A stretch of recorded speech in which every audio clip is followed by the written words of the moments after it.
Gadgirinata. Mongko nalika semana Punwa kepengin kedunungan pepakem Jitapsara. Weda Jitapsara pepakeming Bratayuda. Lah ngerti yo. Tak blakake wae ora bakal tak tutup-tutupi. Nalika semana aku weruh Sang Hyang Penyarian Nedya bakal anyerat Senopati Ngastina lan Senopati Pandhawa. Senopati Ngastina kuwi awakmu ing Mandura, Senopati Pandhawa ya kowe Kulup Antarja. Ya ming saka emanku. Yen nganti sira Kulup Antarja kuwi dadi senopati, satemah Bratayuda kuwi ora nganti telung kedheping paningal. Kurawa tumpes kelor tanpa sisa. Klebu wakmu Mandura mesti bakal tekaning pati mungsuh kowe. Tegese dewa le gawe kodrat utawa le gawe pepakem mau wis ora ana gunane. Inggih. Mula tumuli tulisan mau ndak tumplaki nganggo mangsi srana Punwa Memba Lanceng Seta. Tumuli Punwa entuk kewajiban saka Sang Hyang Jagadgirinata. Bakal ora ana dumadining senopati saka Mandura lan Jangkar Bumi nanging aku kinen murba lawan kowe Antarja tegese karepe dewa aku kinen gawe srana kowe aja nganti melu Bratayuda.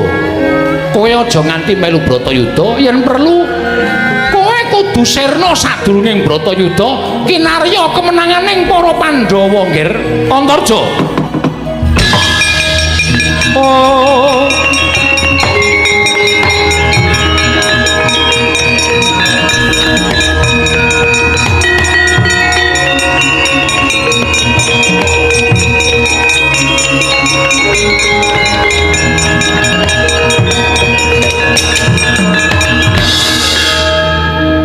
menawi sampun paduka ngendikaken menika babar pisan boten dados gogrok manahipun ingkang putra ing Jangkar Bumi.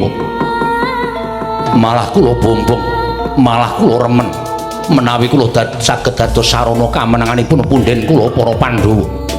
Menawi jengandika Kanjeng Prabu paring dawuh mekaten saha menika dawuhipun Sang Hyang Manikmaya sesembahanipun para titah.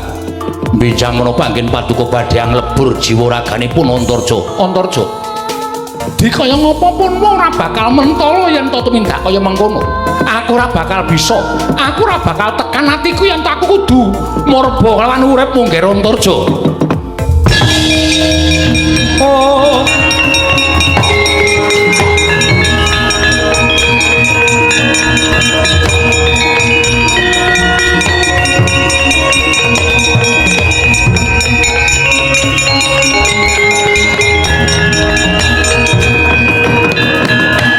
paduka Kanjeng Prabu boten mentala. Kula ingkang badhe dados srana.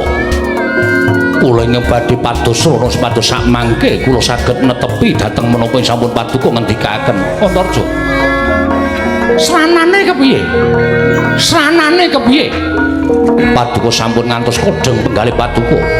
Kula sampun nate matur bilih kula nggadahi kekiyatan.